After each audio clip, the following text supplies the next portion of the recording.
Hello everyone and welcome back. First of all, I'm sick of starting out for my exams. Next paper is 1 week away. As concerned, I need a break first. Secondly, I think it's time I get over this and done with the recap of my MASUM open games. I know I still owe you guys part 2. Right?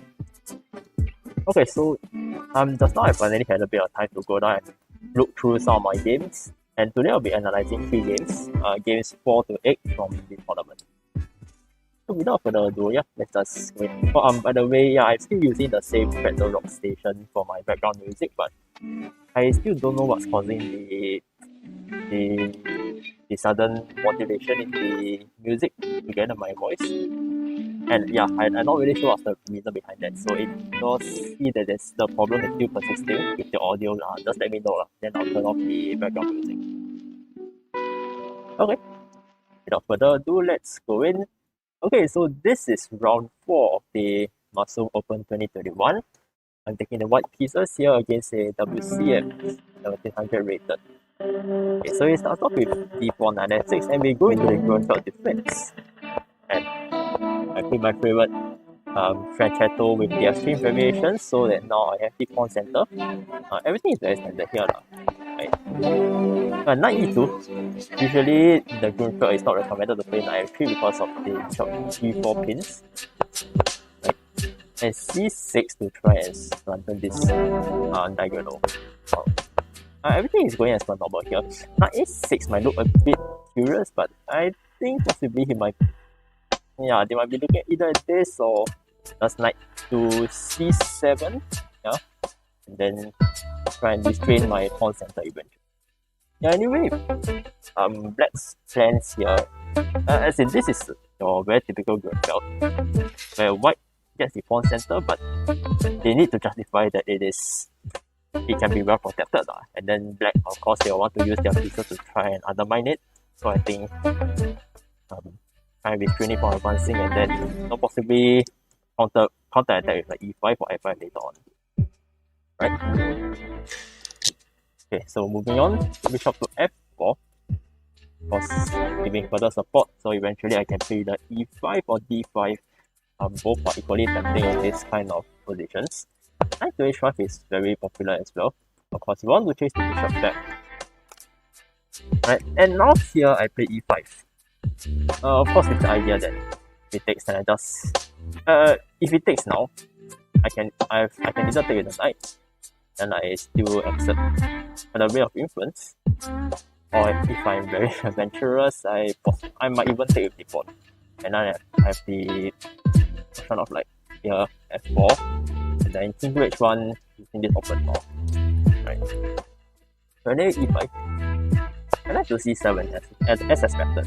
So now with this pawn push, I do give my opponent this square over here, and knight to a7, knight to c7. Now that part is quite justified for my opponent. And here, I think I spent quite a bit of time on my next move, because I think the thoughts going through my head were like, okay, so I have this potentially very exciting position where I can go for some central attack. My opponent is a WCM, higher rated than me, most likely, um, if I play normally, I'm passively, they're going to, most likely they'll win now, right? So why not have some fun? I mean, I've nothing to lose, and that's why I go for d5. So just straight up, um, it's like white. Black is trying to get control over here, possibly bishop e6 later on. But then I just like stay in your face, just go back, and then yeah, and then just blowing up the entire center immediately. The computer doesn't like this, right? Because if I turn on the engine now, actually I think it's giving a minus 0.5 minus 1, yeah, to black. Possibly because it thinks that after this, yeah, this pawn becomes weak, and then I have there might be a potential for white's king to become exposed. This is completely justifiable, right? It's suggesting that instead of d5, white should just drop back the bishop to e3, and then now d5, to stop d5, probably black needs to play something like bishop to e6 or e6, and then its engine basically suggests that white should just lie low and develop with like rook c1, bishop b3 to stop the bishop from coming here, and then maybe knight to f4 and then prepare an eventual d5. Right? Yeah, instead of like pushing d5 straight away, which is what I did in the game. Right? And the reason why this move really is very tempting to me is because of the takes. Damn, look at this. This diagonal is just really wide open. The development of this bishop is, it can't really develop here, that's stupid. Can't really come here to block the attack because come here it does. Then like, it was this, yeah. And after that, queen b3, into h1, rook here after takes. It is very tempting, right? It's basically it's a very tempting attack for me, and I think it's really up to my opponent now to try and to justify that their position is defendable, right? Which is generally, yeah, they are the ones that have everything to lose. I do not, because I'm lower rated. Yeah, hello Jingyang, good to see you here. I remember my opponent plays knight takes f4, and I don't think knight f4 here works now, because I just dropped this pawn and yeah, nothing to show for it. So I have to go g takes, which by itself I'm not so yeah, by itself I'm not so overly concerned, because in fact I want this open file. I want to put my king here, and I want to advance this pawns, I want to block this center, I want to block the king side. Yeah, I mean that's also the whole reason why I play g5, right?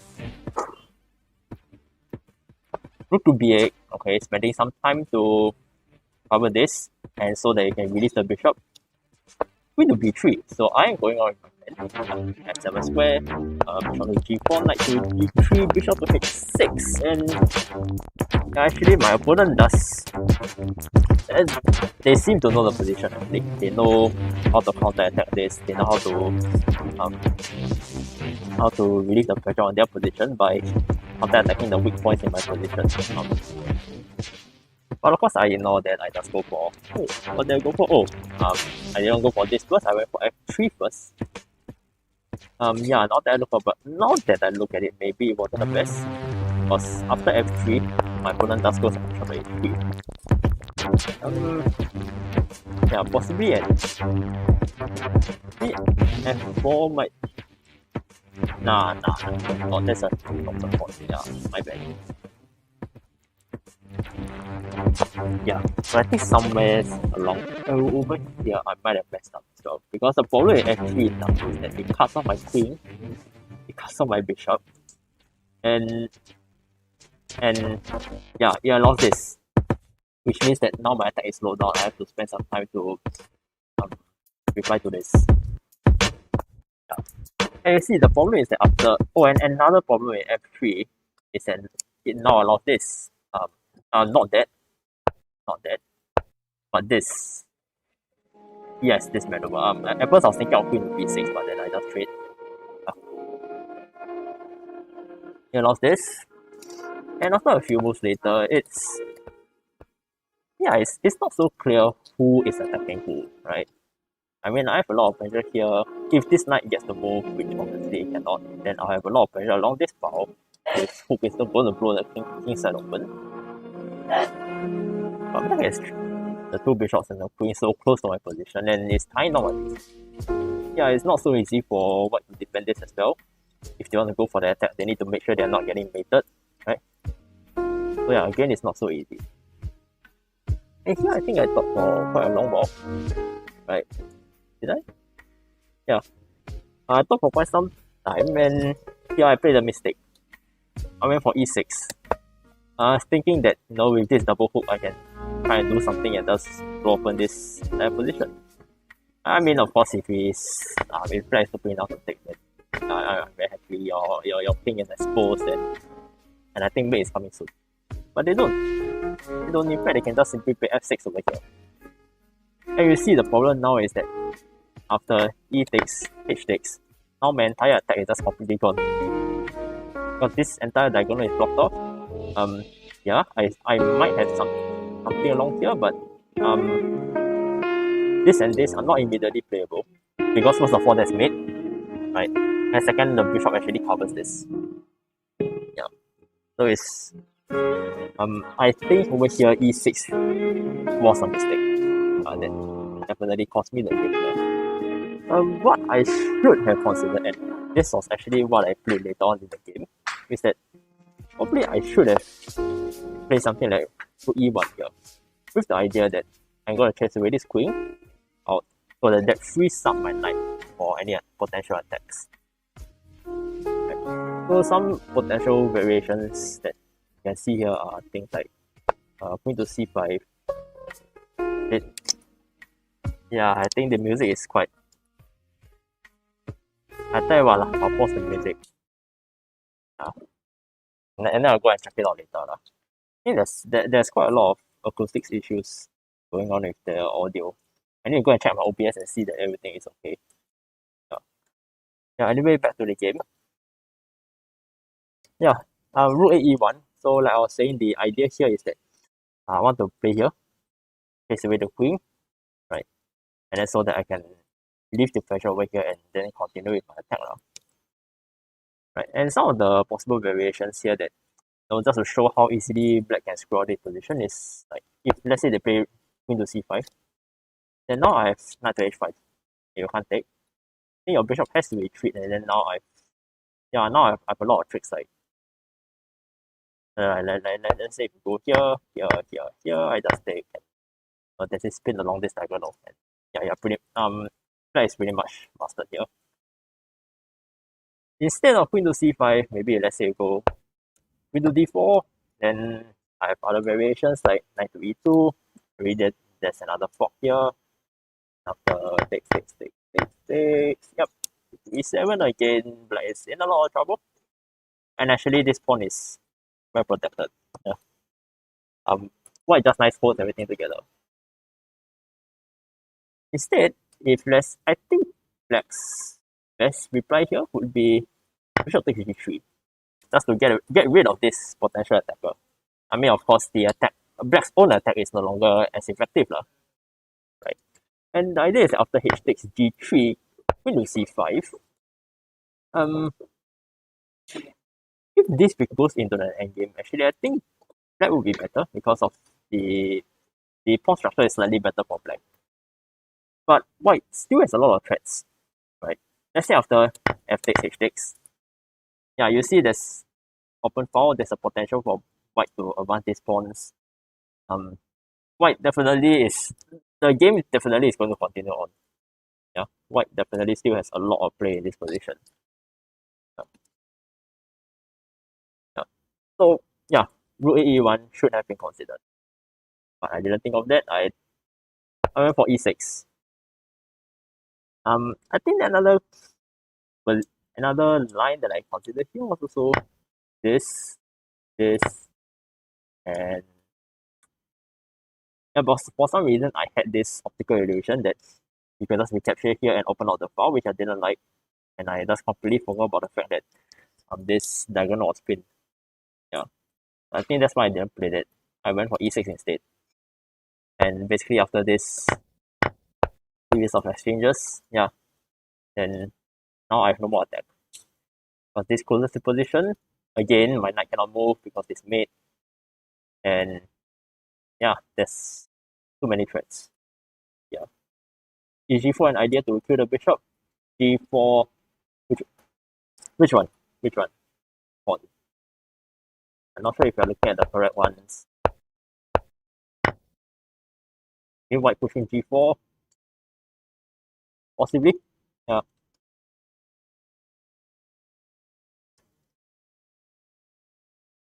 Yeah.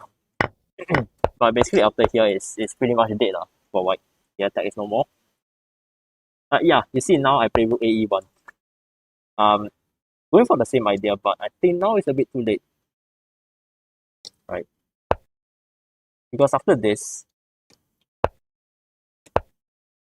and this, now you see, this pin along this bow, what can I do? I have nothing. I mean, I considered things like this. Don't think it works? Yeah. Yeah, look at this line. Yeah, nothing.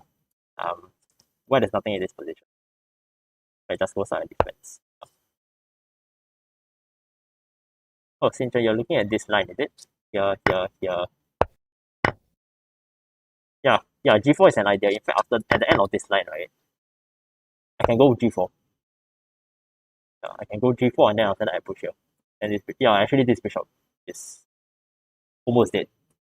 Almost dead. Yeah. Yeah, I think it might need a second. Yeah, actually thanks for pointing that out. Yeah, G4 is definitely one of the ideas. Right. Okay, but anyway, back to the main line. Oh, wait, where did I go? Where did I go? Here, right? Here, right? Yeah, back to the main line. Knight to h5. And to this. Yeah, yeah. White is pretty much dead. So I couldn't go for that. Couldn't go for that. So, rook d1, no choice. And now, with my attack completely stopped, I think now is actually, yeah, now is black's turn to counter attack. And I think it's pinned on the file pretty much decides better. Because after this, yeah, there's really nothing for me. And actually over here I resign because, yeah, mate is coming. Don't, don't think there's any way I can stop it. Yeah, yeah, but truth be told, this was a very fun game. I think ever since after yeah, this yeah, after I started pushing these pawns, actually there is a lot of threats against Black's King. And yeah, it's quite unfortunate that I watch out this attack with like F3 and E6. I think E6 was just out from global. Yeah. Yeah. Simpson is pointing on knight takes F5 here, right? Instead of knight to H5. Let me just go back to that line here. Yeah, I think I look at knight takes F5 as well. But what's the issue after this? Yeah, I remember it didn't work in the end because after something like are you looking at this? Are you looking at, possibly. Hmm. Hmm. Let me think. Or I can just take. Yeah. Oh no, no, not even that. Not even that. I can just take it. Yeah. But I mean, white has this trick. White has this. Yeah. The idea is that if you go there, then there's this perpetual over here. But I think black can sidestep it by just playing here. Oh, this is insane. Nah, nah, nah. Does that? No, no, no, no. White is nothing. Well, there's nothing. Yeah, but yeah, black can sidestep all this, just rotates. Exactly. Exactly. And then what are you gonna do with this? Doesn't work. Yeah, I think that's why I rejected knight takes f5 as well. But yeah, fun game. All a pity I bought up this attack, but still it was fun. Yeah, so let's go to the next game. Okay, I'm not going to cover rounds 5 and 6 because round 5 was, I think I got caught in the opening. It was a Karo Khan. Yeah. And yeah, basically after the opening mistake, everything just went downhill for me onwards. So yeah, not much worth going through that game. Round 6, I was playing white and then my opponent just started feeding me pawns and pieces. I think Inter, you were one of the commentators, you saw that game, yeah. And it was basically just a smooth win from start to finish. So no point going through the game also. Instead, I'm going to jump to round 7, where again I'm taking the white pieces against an unrated opponent. By the way, just because they're unrated doesn't mean that they are bad or anything. In fact, unrated players are really the most scariest because you really don't know their playing strength. Yeah. I mean, just saying. Yes. Yeah. Okay, so I'm taking the white pieces of here again, and the game opens with a very interesting move ordered by my opponent. So instead of going for the knight f6, you go for this pure structure. Okay. Uh, Playable, of course.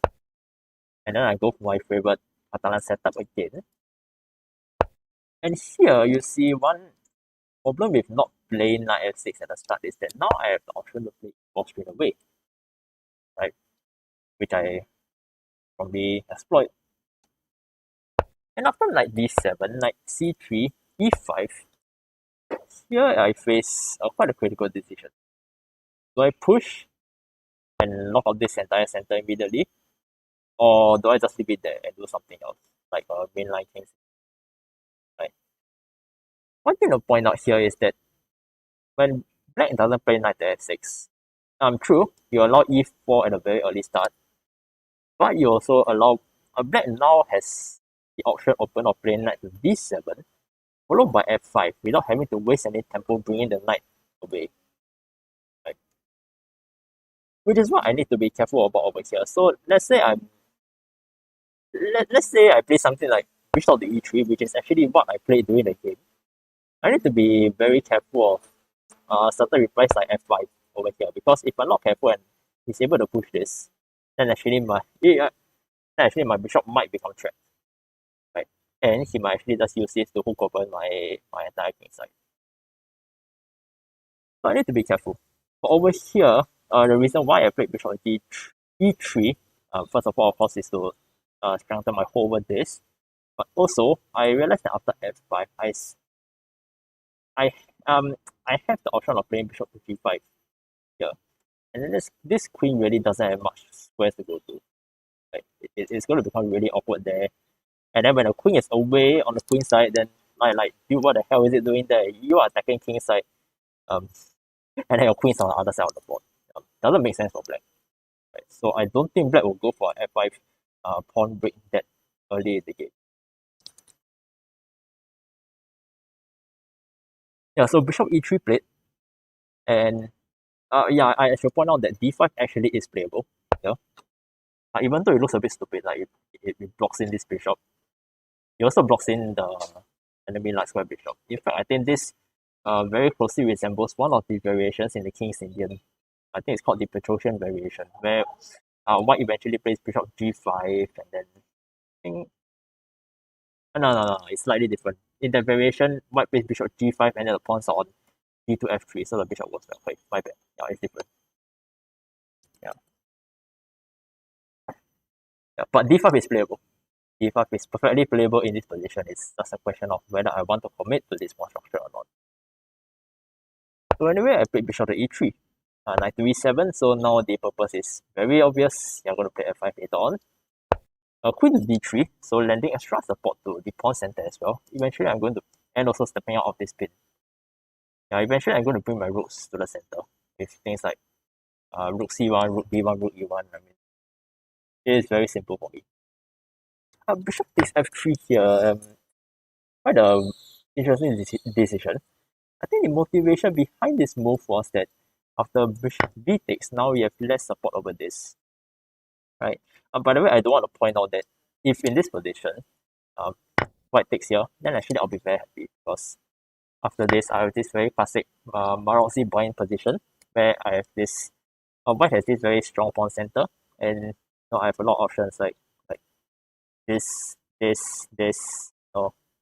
I basically just take over the whole center. Simply. Yeah. So I'll be very happy if black plays on this into this position because now my strategy of taking over the entire center is just justified.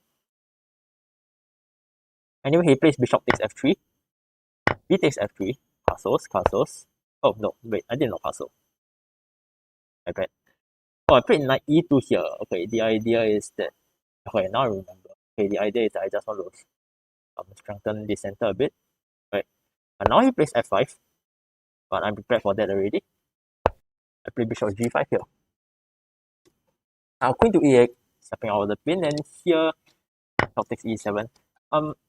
Normally when you have extra space in the position, it's usually not such a good idea to trade away pieces so easily. But in this situation, I think it's okay because first of all, my bishop is, if I don't do anything, it's going to become bad if that pushes f5, f4, sorry, right? And secondly, after let's say something like f takes, bishop takes, then this knight might potentially become very strong by jumping to f5. So I think eventually this knight will become stronger than my bishop, and that's why I think it's justified for me to trade off this bishop for the knight, even though I have more space. Okay. And actually over here, it's white to move again, and now I need to think of a plan. Right. Well, like which side do I advance on? Obviously, I control the center. Black is trying to fight for control of it. Normally in the King's Indian lines, white usually goes for like some queenside advance, b4, c5. Over here, I decided no, maybe that might not be the best because if you look at this, right, like pushing f5 and casting kingside, that sort of weaken his king slightly because of this open diagonal. That's why I'm able to play queen to b3 one day. Then I can gain a very nice tempo on the enemy king. Right. And the general idea is that by playing f5, black has weakened his king side quite a bit. And so over here I play h4. So just go for h5, just trying to crack open the king side. And then eventually with queen to b3, I can come in, I can create some chaos over there. Yeah. And also note that I can do this because I have not committed any of my king to either side of the board. I not committed my queen side pawns yet, so I still can attack king side.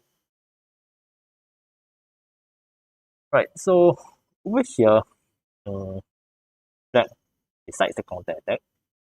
He plays d5. Now at first glance, this looks like it's very strong, right? I can't take very easily. But let's say I'm not careful, I play this. There's this. Ooh, I lose a piece. Yeah. Oh, and let's say I move away, I lose another.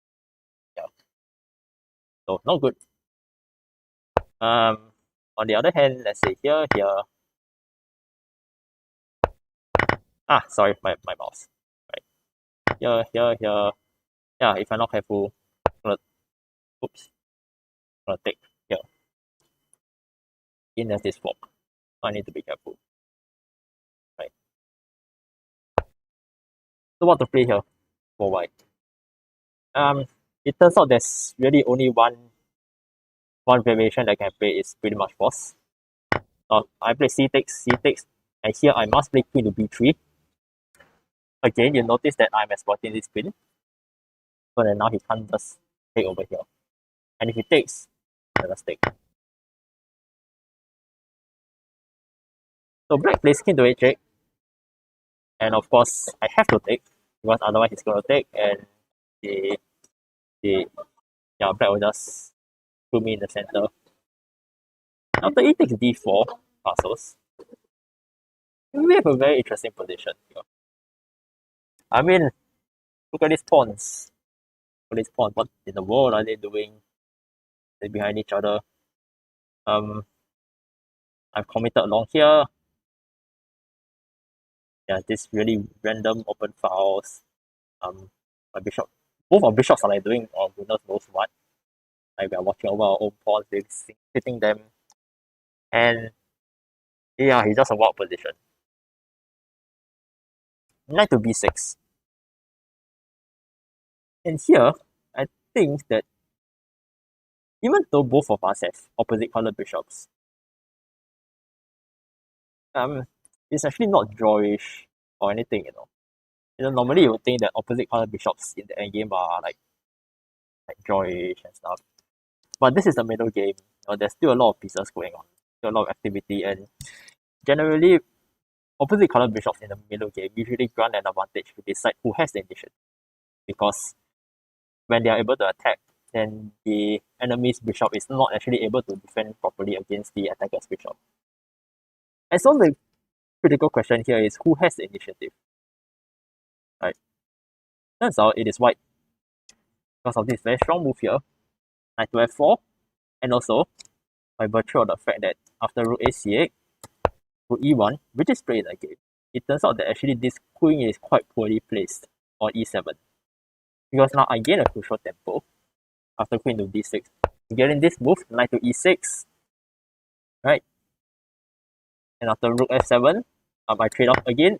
Normally you won't think of trading off when you're having more space. But over here I want to trade off. Because this bishop is a critical defender of this. And without that bishop actually this pawn becomes really weak. And also I gain time by playing rook e6.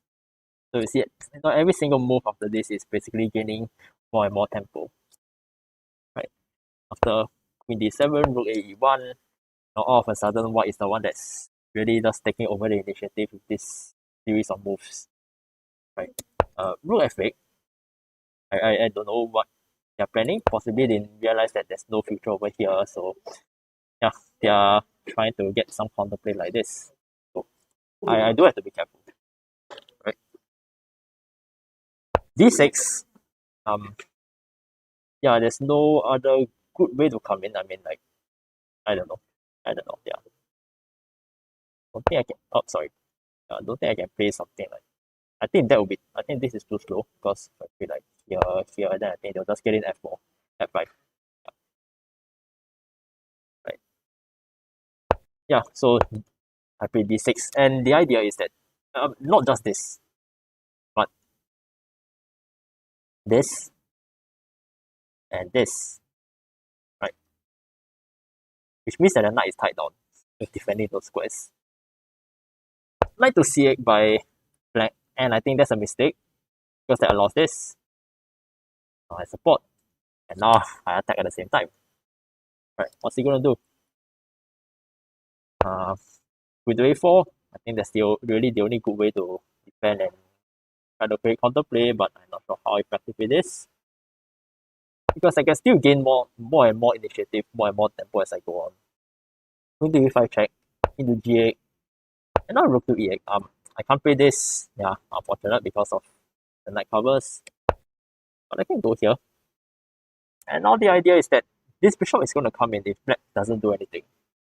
Okay, so very dangerous situation for black now. Queen to d7, rook takes, king. Yeah, wow, it will be a dream if he takes here. But then I've made. Unfortunately, my opponent is not a puzzler like me, so he doesn't do that. Then he goes so rook takes f8. Correctly, I would say, but not enough to win the game because now comes bishop to d5 check. And there's really no way to get out of this. You have to give up the material. Rook f7, takes, king takes, and now at first glance it looks like after this we are just trading pawns, right? But again, this queen is hanging. Right, there's a pin here. King can't come in. Right. Because it's been cut off. And now the question is how to continue. Because if I play this, right, hoping to win, it does come in here. Yeah, I can go back and then if it comes up perpetual. I'm not so interested in getting a draw here. I'm better for the sake. Yeah. Alright. But this is very nice tactical maneuver that I can do. Which is queen to d5 check.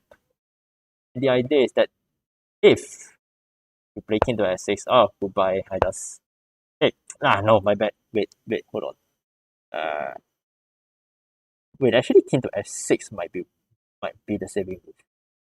Might be. Might be because you cover this square. Hmm. Hmm. Okay, okay. Yeah. I actually didn't see that. Okay, the idea is that if he plays king to f8, which is what was being played in the game, then now I roll to e6. Right? Yeah, the king can no longer step in. Now I just win this completely. King to f6. Do I have something here to win?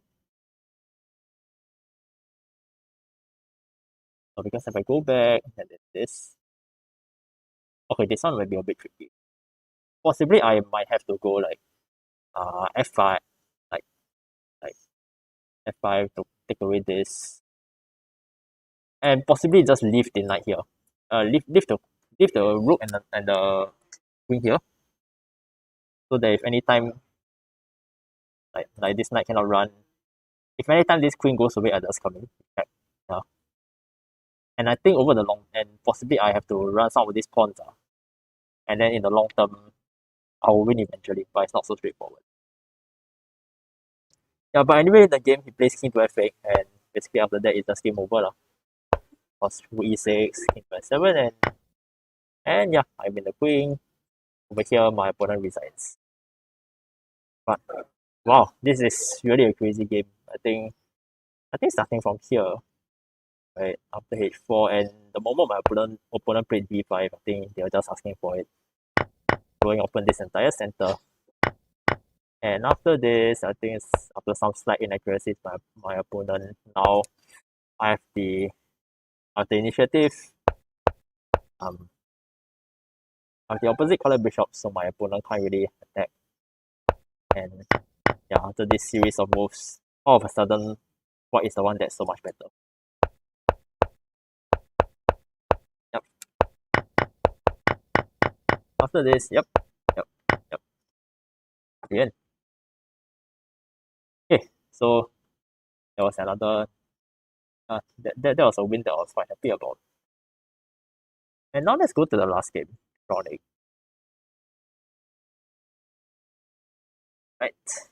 So here, in the last game, I am taking the black pieces against say 1600. So the game goes e4, c6, and we have an exchange Huracan appearing on the board,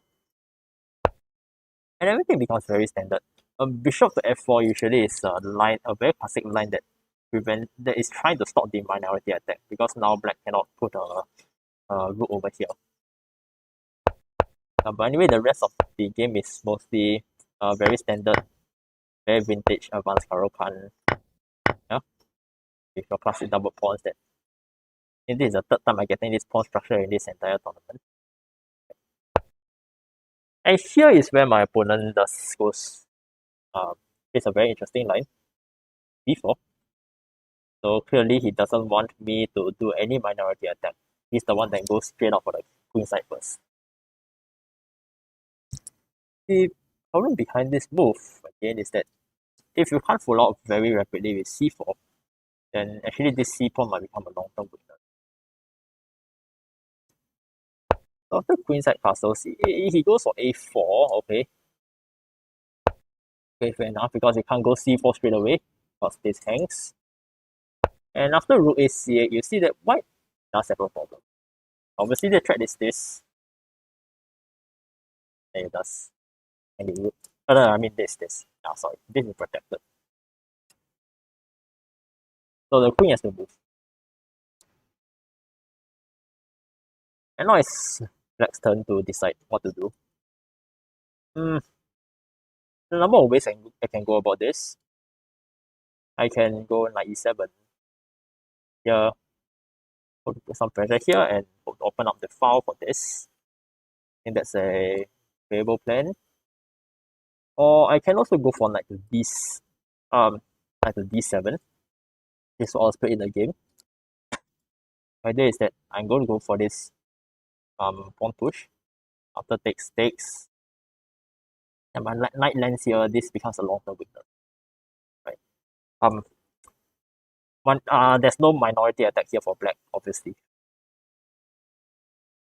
No weakness here, there's no value in me pushing these pawns, so that is out of the question, and that's why I played knight to d7. h4, so gotta be careful, because if let's say I play some random move here, and then suddenly there's a threat of mate here, so gotta be careful. But yeah, that can be easily solved by just continuing with my plan, e5. Now the idea here is that if you don't take, I'll just play e6. E6 later on, the fork, and also your queen is cut off on the king side. Right? So he has to take. He has to take, and knight takes. I take with this knight because first of all it opens up this, and at the same time I still have this resource of knight to f6. Right? But yeah, anyway he outlined just by trading off this, and at first glance, it seems that black might have made a mistake because now this pawn is isolated. But I do have compensation in the form that this pawn majority isn't so effective. Right? I mean, you can't really play c4. And if you can't, actually this pawn is backwards. Right? Rook e8, so of course, that's the threat here. You have the castle, and here I play queen to f6. With the idea that I want to try and target this weakness, especially after knight to c4 over here. But now I'm looking at the position, actually, I can just play d4 immediately. I mean, true, I think I allow white to get rid of this. I'm also getting rid of this weakness, but I think in this endgame, I think black stands slightly better. Because first of all, my rooks are better placed. Secondly, even though I have double pawns, this pawn is actually potentially very weak. And actually my queen and my knight are better placed as well. So even though pawn structure wise is like not much difference, I think I have better piece activity over here. Oh, and not to mention I can gain tempo as well. I think d4 is something that I didn't consider. I should have played that, but no. Instead I played queen to f6. And now after rook a c1, now c4 is a real threat, so I have to play knight c4 over here. Obviously white is not so stupid as to take, because that then I will be very happy. And this is coming in. So of course white doesn't take. He goes on knight to b3. So now this is it is becoming a very interesting endgame, because there's this weakness here. I also have this weakness here. This knight can potentially hop in here and create some chaos. This knight can also potentially hop in here and create some problems in black position. So after thinking for a while here, I think I considered, I spent quite a number of minutes on this move as well. Next move. I look at rook to e2. Of course, the idea is obvious. Taking over the second rank. I saw that after rook fe1, e8 takes, then there might be a problem with this. Right? And even though, yeah, I have some threats over here, I think white can just parry them with, oh no, sorry, not this. I can just parry them with rook to f1. And let's say after this, okay, we get this weakness. Yeah. It's not clear who is better. Because now this fourth as well is chaos, basically. And I don't think I will want to go into this line. So that's why rook e2 wasn't played. Instead I went for the quieter b6 just to pin the knight a bit. Queen g5, I'm actually very happy to make this trade. Because after this, I don't know why white decided to trade the queens, because now you have your own double pawns. Okay, fair enough. And and now I think the end game. I mean that's one imbalance that's in black's favor now lah. Both sides have double pawns on the side. Now I can go for rook to e2 because there's no more queen to threaten my turn. So if e1 to e8, and yeah, I think I didn't consider this move. King to f1. Actually, that was a pretty good move, I would say. Right. And here, was it at this point that no, it wasn't here. It was later on. I played rook e5. Of course, trying to gain tempo. I mean, that's not possible, by the way, because of this. But psychologically, it can provoke white to do something. They do. Yeah. F4. Right. F3. So forcing them to waste more tempo. Now F5. Of course, the idea here is that it takes. Then I'll be very happy. Get rid of my double pawns. Yeah. So white doesn't do that. He plays king to f2. And here this actually gives rise to a tactical motive that I didn't consider during the game. I think the commentators pointed this out. Right? I could have played knight to b2 over here. The idea is that there's this double attack over here. And I think after I think white's best move here will be king to f3, and after knight takes a4, rook d1, yeah. And actually white no, after rook d1, knight takes c3, then yeah, I think white might have some problem. c3 no, but after this is yeah, you win back the pawn. But wins back. But I think black still stands better here because you have this queenside pawn majority. Yep. So I think knight b2 definitely should have been considered. Didn't see that. King to f7 instead, and I think over here it becomes a very deadlock time game. Right, the position on the king side is just completely closed. I don't want to take because let's say if I take now, then yeah, I think white is better because of the pawn structure. Right. White has 2 pawn islands. I have 3, so I can't take. So instead, I need to hold and wait for the best.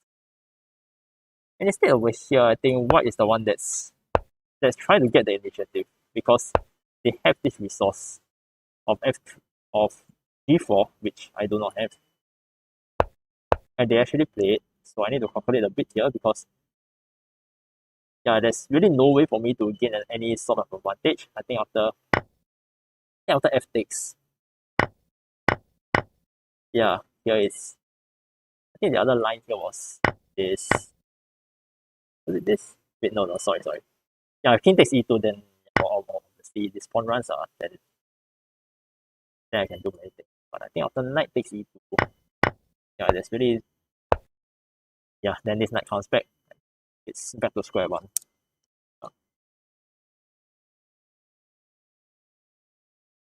Yeah, so over here I played f takes g4, takes g4, and now finally I play knight to b2, try and get rid of this. But now white plays a very tricky move, f5. Actually, it's very easy for black to slip up because if I'm not careful and I play g takes f5, which is very natural, and after king takes f5, all of a sudden you will notice that this pawn is going to fall, right? And after this pawn falls, even if my king comes in, this pawn is going to be slower than this pawn. because this knight is still here to support, right? This king is going to take quite a bit of time to try and get his way in. So this position is actually better for white. So that's why I can't take. I saw this position, I realized I had to play king to e5 over here to get the king in. And after knight to d4, d takes, knight takes. Here now it's a lot more equalized for both for, for both sides. Yeah. Knight takes a4. And here knight g7. And here we have a problem. Because now comes a critical question, which is that after knight takes c3, whose pawn is faster? So white needs to know that if they don't want to screw up this game. Yeah, actually both sides need to know that. Yeah.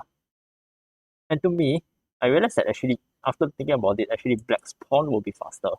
Because even though white's pawn is further advanced, he needs to get the king in to support the advance of that pawn, and he needs to spend extra tempo to move this knight out of the way, which is not so easy for him to do so.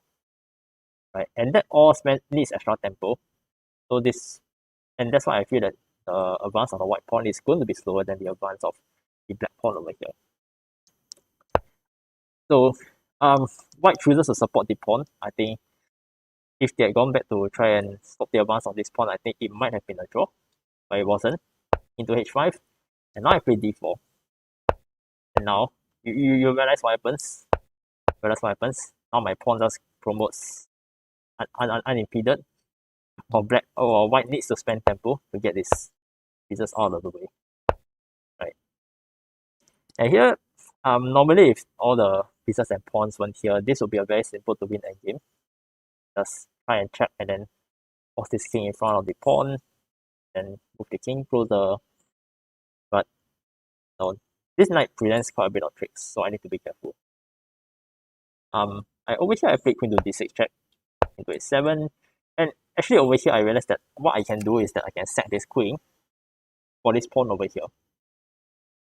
Simply because I'm already up in material, so I can always create another pass pawn on the other side of the board, which is exactly what I do. Regrettably, I was a bit too carried away into my plan that I completely forgot to realize that there was a free knight here, which actually would have ended the game immediately. Because after this, this is game over. Because knight, 2 pawns versus a pawn. Don't think white needs to fight this. And the commentators pointed this out after the game. I was like, bro, what in the world? Okay. Yeah, I think I gave them a heart attack on screen. But yeah, I missed that. But anyway, I went through with my original plan, and here, even though it's much harder for me to win, black is still definitely winning over here. Because the knight is so off center, this king is so far away, my king and knight are much closer. I have no trouble winning this pawn and then pushing this pawn forward. Of course, it still takes time now. And I'm just going to show the rest of the game without entry. It's pretty much just the king and the knight shepherding the pawns forward. And I think over here, white resigned because there's no way to stop a4 here, even if knight sacks. This pawn will just run. Because the king is better placed than white's king. Right. But that was a very long and rambling endgame. I think I bored too many of you, so I'm gonna stop here. Right, so that's it. Round 8 of the tournament, and I don't think I'm going to cover any more of my MASUM games, and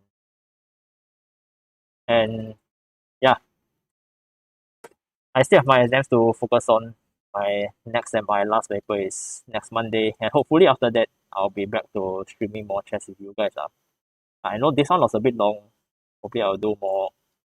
I'll probably go back to like commentary, Elo Guesser, and analyzing some other games for next time. Yeah. Okay, but that's it for today. Thank you very much for watching, and see you another time.